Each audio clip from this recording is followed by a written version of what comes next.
Dom Barrett hurls a rosin bag and hoists a trophy. Ryan Shafer drinks the world's largest Diet Pepsi, and we take a behind-the-scenes look at the PBA World Championship on this episode of the Bowling Center.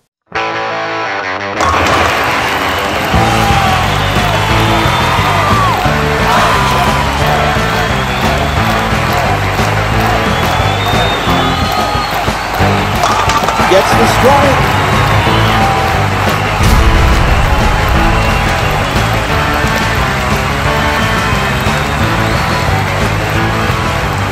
Welcome, fellow bowling schlubs, to Schlub Central. I'm Jason Thomas, the bowling guy. He is. And this is Jeff Goodger, the internet bowling personality. I am. And we are just coming down from our giant high from watching the PBA World Championship telecast. Let's take a look at the highlights.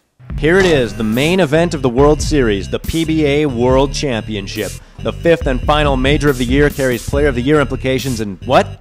No blue dye in the oil? The show starts with fifth seed and potential Player of the Year Pete Weber battling Tom Smallwood, who is making his third televised appearance from the World Series. The two combatants combined for 3 World Championship titles, 2 for Pete and quite famously 1 for Tom, but each would have to win 4 matches to get this one. Shh, PDW is bowling. Yes, he is, young fan. Strike apiece. He's doing it pretty well. So is Tom Smallwood. No numbers on the scoreboard early, with both men striking in each of the first 4 frames before Smallwood left a super washout in the 5th. Oh my. Super washout. Weber got 1 more before leaving the 10-pin in the 6th. Smallwood came back with a double to cut Weber's lead, but Weber wasn't having any of it. 1 more for Weber, and this match was his. Turkey for Weber, taking control.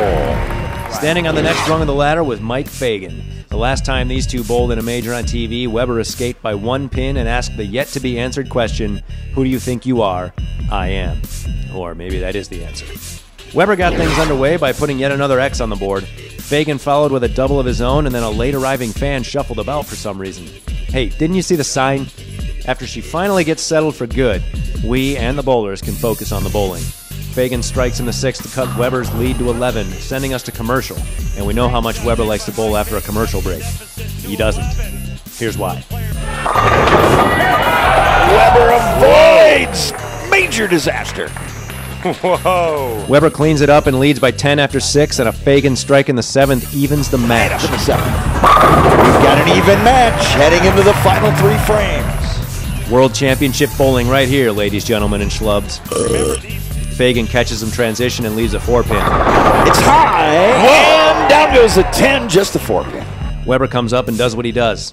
Strikes. And Weber shakes out the 7, double! Then gives Sean Rash's mom a great view of Pete being Pete. Whoops.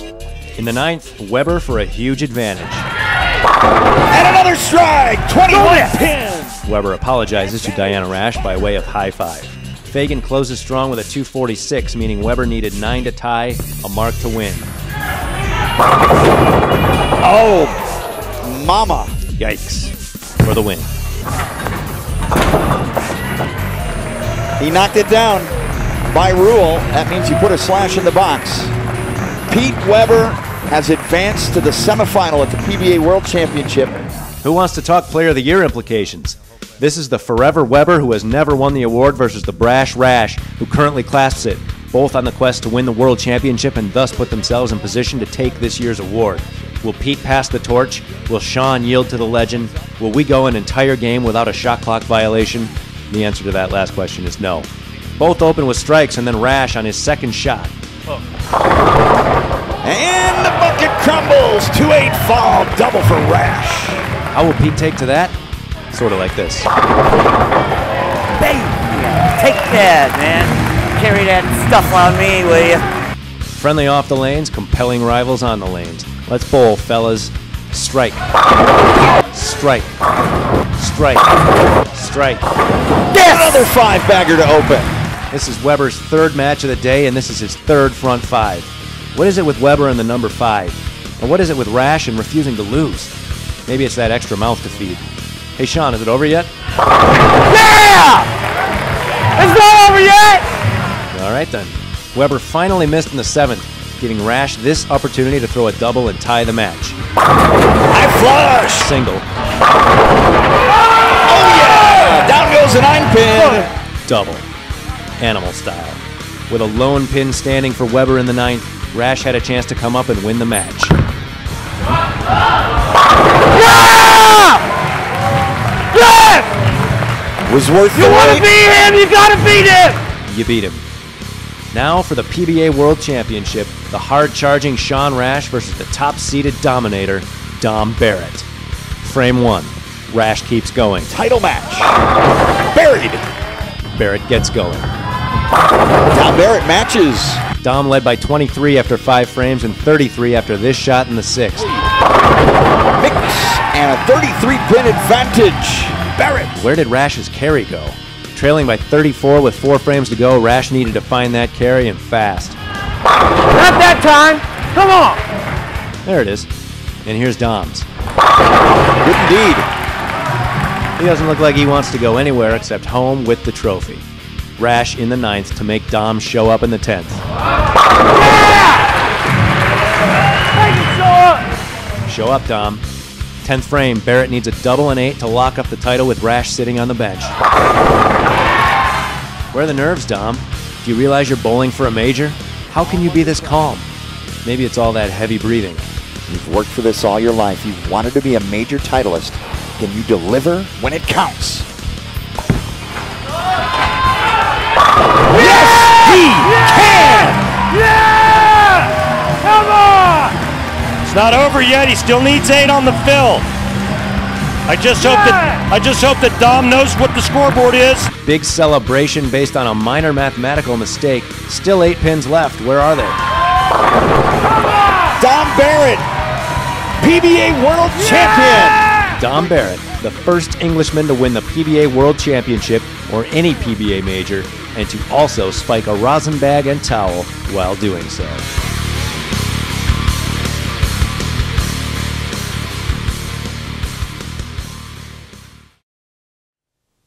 High-scoring shootouts, thrown items, crazy fans, bickering bowlers.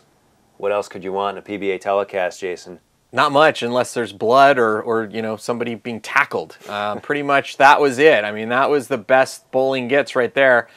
Pete Weber versus Sean Rash. What an amazing match. Something I'll never forget. And Player of the Year ramifications on the line, and to bowl that well, it was pretty special to watch. And then Dom Barrett in the final match, a guy that doesn't show much emotion usually on TV, spiking his rosin bag and just going all out. You could tell he really wanted it. Yeah, that makes bowling fun to watch.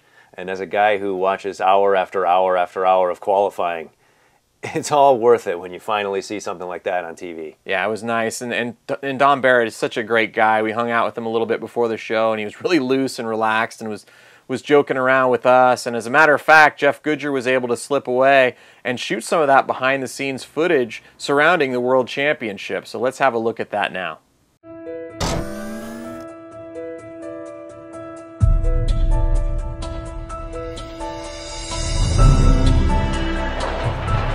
When I was 15 years old, a bowler named Bob Benoit came out of nowhere to qualify for his first career PBA Tour telecast.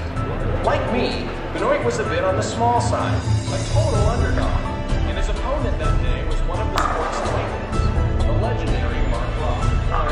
Benoit was unfazed. He kept on striking.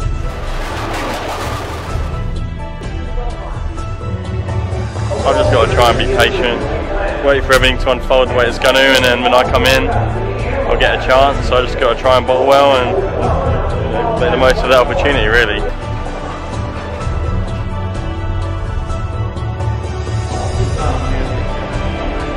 Almost go time, baby.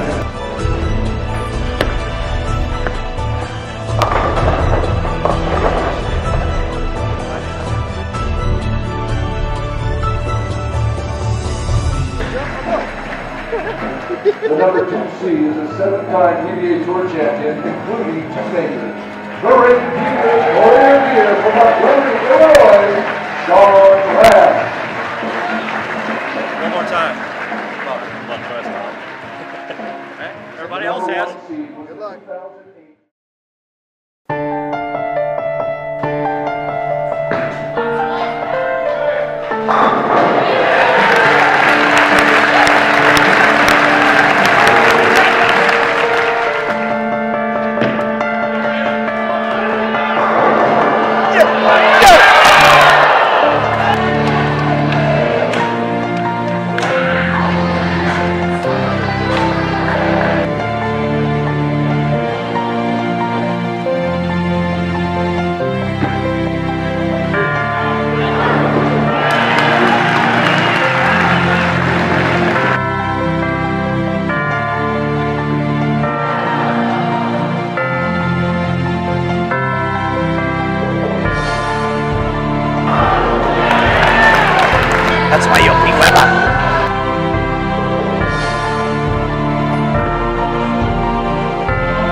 Interesting look behind the scenes there, Jeff, at what happens at the World Championship, all the things you don't get to see on ESPN. Yeah, and something else you don't always get to see is bowlers just chatting outside of the realm of bowling. So thankfully Mike J. Laneside is around, and he had a beer with Ryan Shafer and his humongous Diet Pepsi.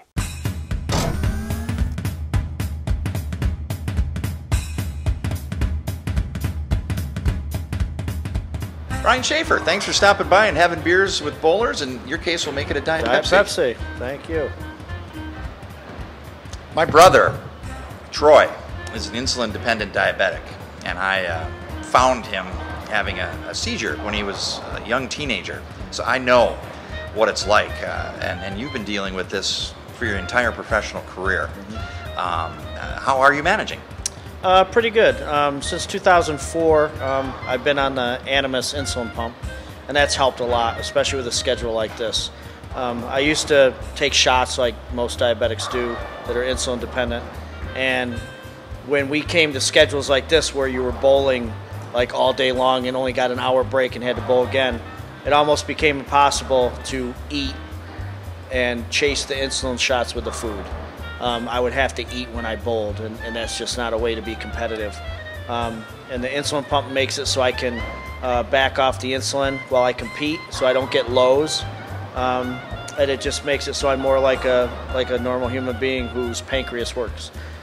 There's still some challenges, obviously, but you know, I don't know any different. Like you said, I've been on tour ever since I've been on tour. I've been a diabetic, so there's challenges. Everybody has challenges. Mine are just a little different.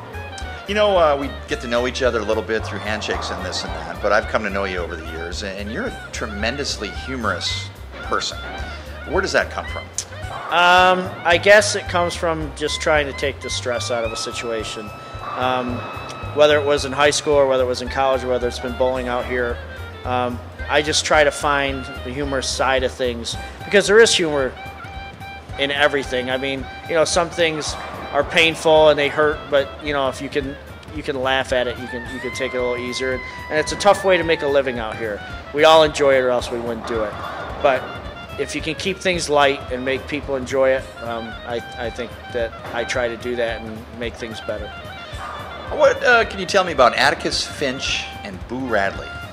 To Kill a Mockingbird is my favorite book, and it just always resonated with me, just because when you're in school and they make you read books, you know, you kind of got to read The Tale of Two Cities, or I got to read Hamlet, or and you don't want to. When we had to read that, it just resonated with me.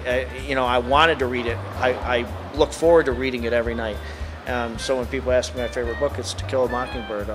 And every once in a while, I'll go back and read it again. You were the 1987 Rookie of the Year out here on tour.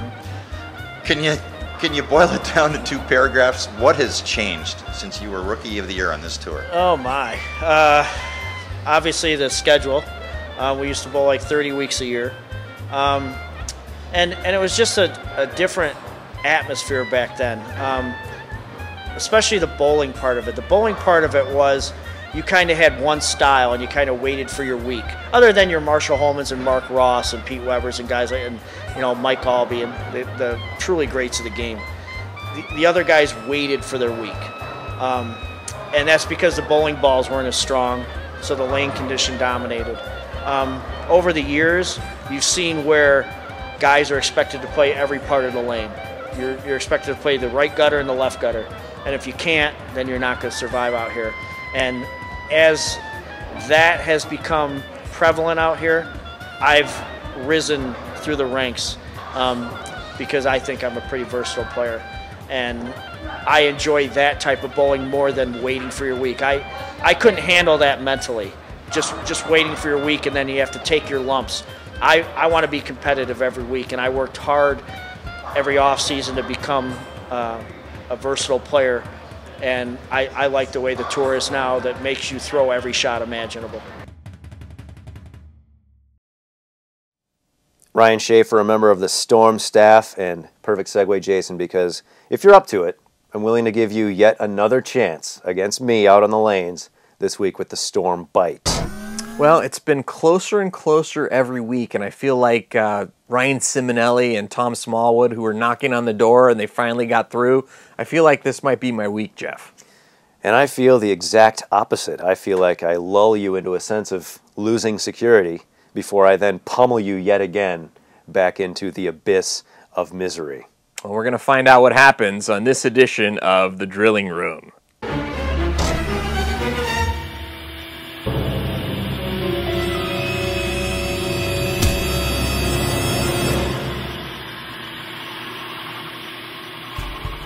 Back here in the drilling room, we're going to drill some Storm Bytes. Yes, Mike Flanagan from Storm sent us a couple of bites, and this week I'm going to try to take a bite out of this guy. Well, first I'm going to take a bite out of the surface of the bite by scuffing it up a bit, give myself some surface to take said bite out of your attempted biting self. In other words, we're going to put some bite on the bite for this guy. Counting flowers on the wall, that don't bother me at all. Playing solitaire till dawn with the deck of 51. Smoking cigarettes and watching Captain Kangaroo. Now don't tell me. All right, these are the bites. This is Jeff Goodger's here on the left. This one has a little more bite. You can tell it's a little duller. I put some surface on Jeff Goodger's. And the layouts, he's got a pin down. You can see his mass bias is in a very strong position all the way over here. We're going to give him a low hold to add a little bit of flare. And then this one's mine over here. This is out of the box, 1500 with polish. You can see the layout. The CG is not quite as kicked out so far. The mass bias isn't kicked out so far. I don't want to make the same mistake with this ball that I made in week 2 with the Roto Grip Totally Defiant. So we'll see how it works.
You gave it a valiant effort this time, Jason. But thankfully, I also gave it a valiant effort. And once again, I am the victor. I felt like I was going to win. I mean, I shot 250, 250 the first 2 games, and I look up at the scoreboard, and I'm behind still. And bowled a pretty decent game that last game. Lost my look a little bit, left a couple flat 10s, and ended up losing by 90 with 729. The best part about handicap, Jason, is everyone leaves feeling like a loser. I certainly do, and I'm so angry about it, I think it's a good time to go troll bowling.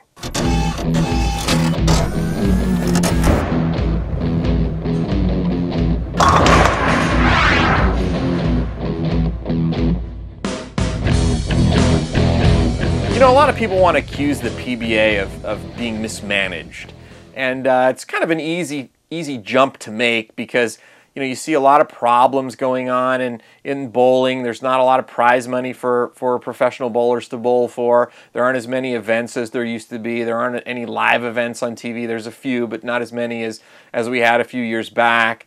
And people have really been saying that the PBA has been dead since 1997. But you know what? It's not dead. It hasn't been dead at any point in time. It's been tough times, obviously, but it has not been dead, and it's still going, it's still kicking, and it still has a chance to become the next global emerging sport. So, some people in the know might say the PBA management has done a pretty good job in a market that doesn't want to buy bowling. They'd rather put their money into golf or football or tennis or some other sport. The PBA management has been able to keep bowling alive. And people in the know might say that that's actually good management. If you want an example of bad management, why don't you look at Hostess? You know, a company like that who had a ubiquitous brand, had distribution everywhere. You could buy Hostess snack cakes anywhere from Walmart to Target to your local grocery store to C-stores, gas stations. Anywhere you looked, you could find a snack cake. And it was being sold in a country that was full of people who eat nothing but snack cakes. And they still drove the thing out of business. That, my friends, is mismanagement. And I'll tell you what, I'll bet you the people that own shares of Hostess probably wish they had some managers that were as good as the PBA has to keep that alive for 15 years since it's been supposedly dead.